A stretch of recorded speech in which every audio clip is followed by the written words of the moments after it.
Hello everybody, today we're looking at 7.7, factoring something that looks like x squared plus bx plus c. So what this is, to start off with that, is a trinomial, and it's in the form that we call standard. So this is kind of standard form for a quadratic equation, standard form for a trinomial. So you have, technically some number times the x squared term, but right now that number is just a 1, and it's always going to be a 1 for today, plus some number times the x term, and then plus some number times the x to the 0 term. So we have it in descending order. We have a number times the x squared, we have a number times the x to the first, we have a number times the x to the 0. And remember that anything to the 0 power is just 1, and that's why it doesn't show up here, because it's 1 times the c term, and there's really no point in writing it. Okay, so this is kind of like the whole thing written out without anything hidden. Okay, so this is the type of trinomial that we're looking at factoring. So we've done the factoring with the greatest common factor, but just like things aren't always given to you in factored form when you want to solve, so we have to do the greatest common factor, things aren't always given to you in a way where there's a greatest common factor, and you can easily factor it that way. So things are getting increasingly more difficult, but we're going to give you the skills as we go along to make sure that you're prepared for that. So what we're going to do with this type of situation, okay, I've looked at it, it's a trinomial, there's no greatest common factor. What do I do now? Well, I'm going to make a list of all of the factors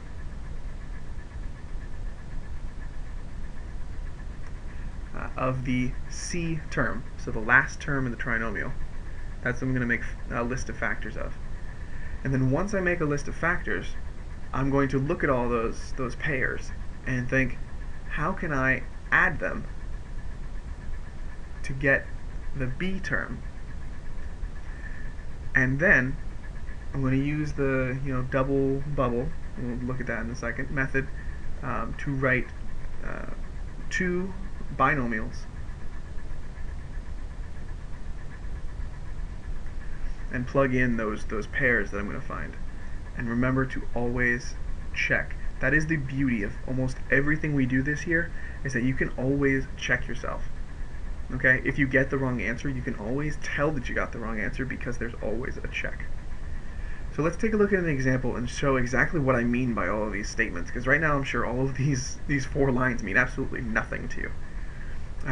So let's look at this first one, x squared plus 10x plus 16. And let's first just try to take out some information from it.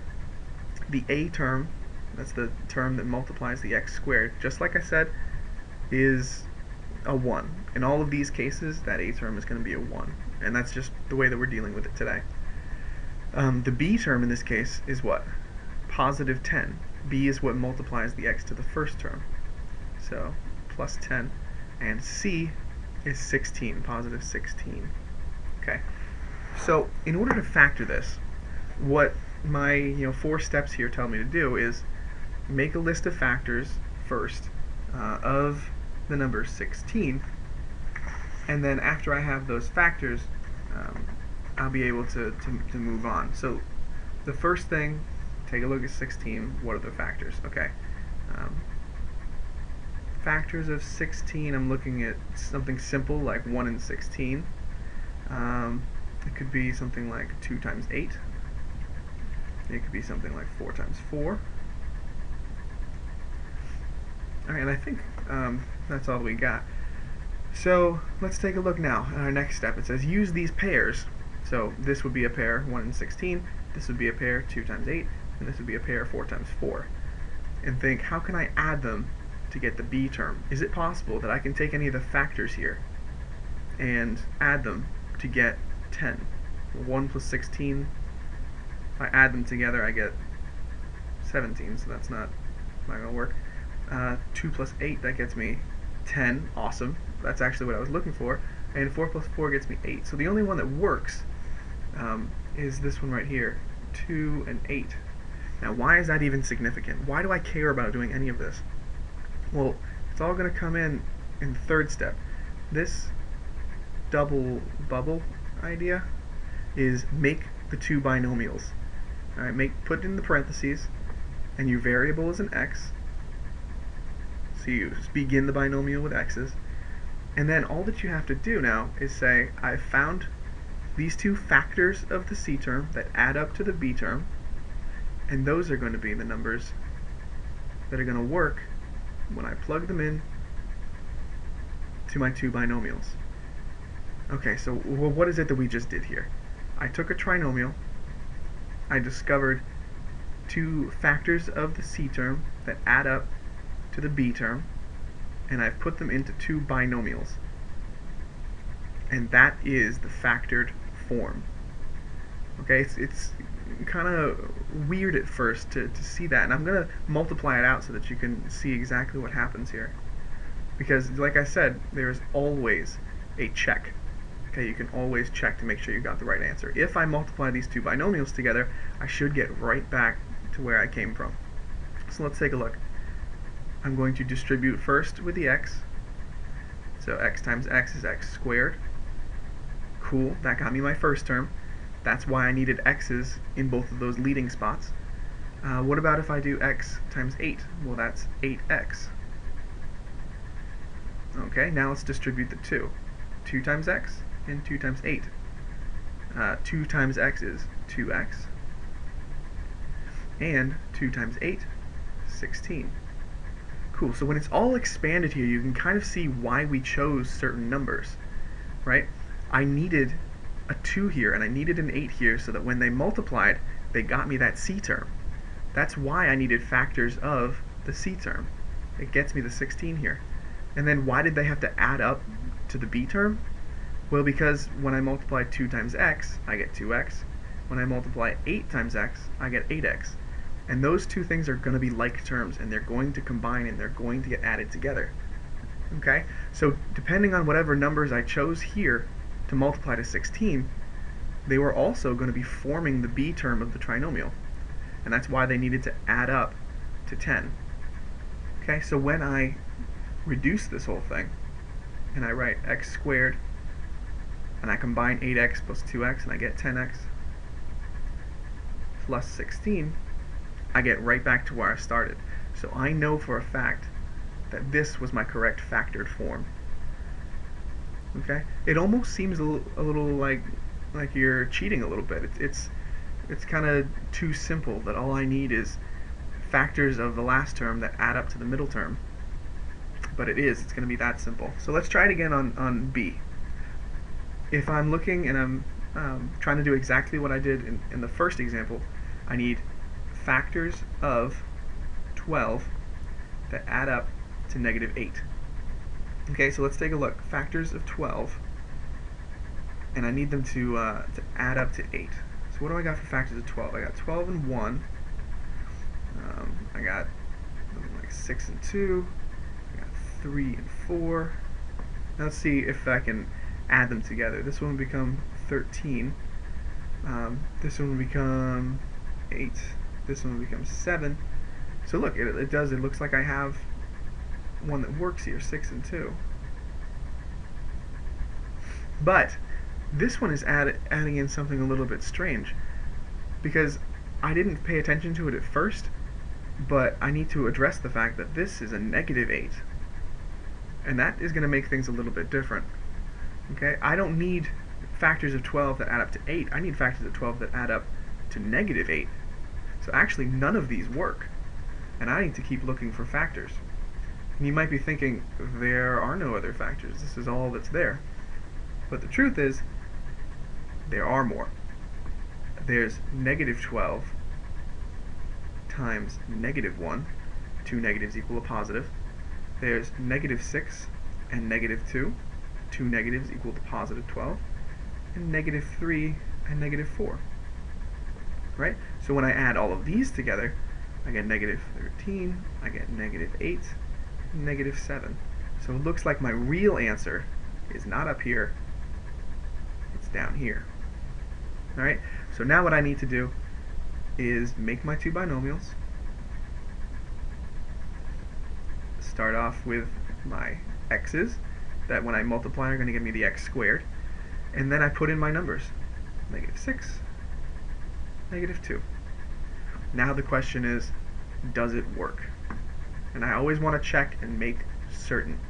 X times x is x squared, x times -2 is -2x, -6 times x is -6x, and -6 times -12 is 12. Combine like terms in the middle, and I get x squared minus 8x plus 12. And look at that, it worked out. So I know for a fact that these two binomials are my factored form. Alrighty, let's try D and E on your own, and once you're done with that, we can move on to example 2.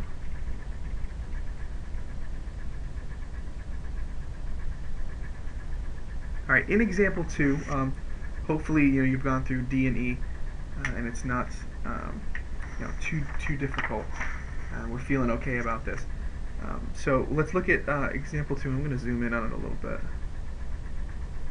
Well, that was a lot of it. A farmer plants a rectangular pumpkin patch in the northeast corner of a square plot of land. The area of the pumpkin patch is 600 square meters. What is the area of the square plot of land? So, it looks like we have a pumpkin patch that is up here in the in the corner there, the northeast corner, and it's 600 square meters of area. And what I want to know is what is the area of the entire square plot of land. Okay, so it looks like I'm going to have to kind of make some sort of equation here. I know that this is one side length and this is one side length because this is a square, and these two side lengths will be equal to each other.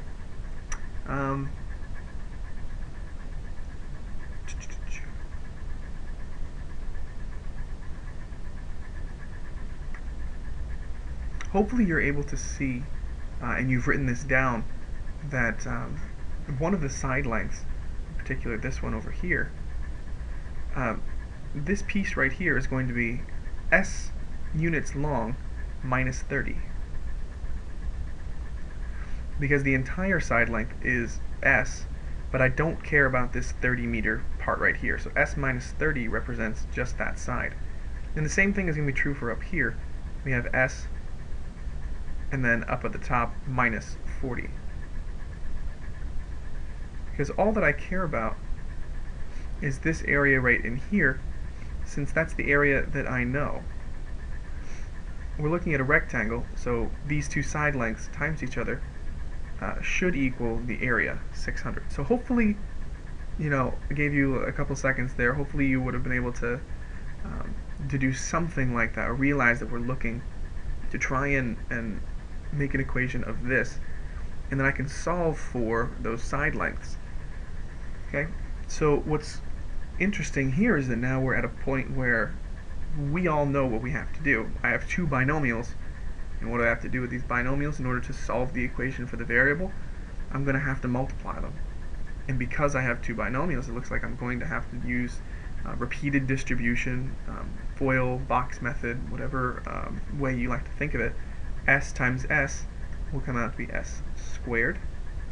And then in the middle, I'm going to get negative 30s.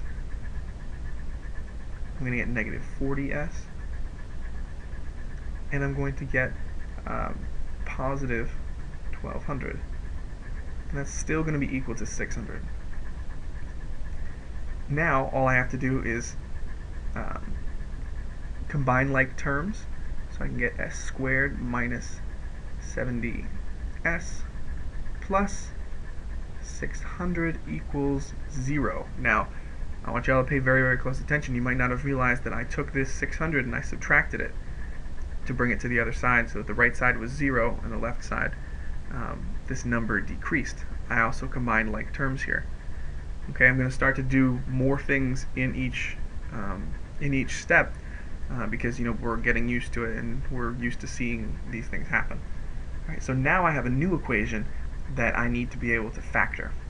Okay, I need factors of 600 that will add up to 70. All right, now it might seem like a crazy task at first, but think of some of the easiest factors of 600.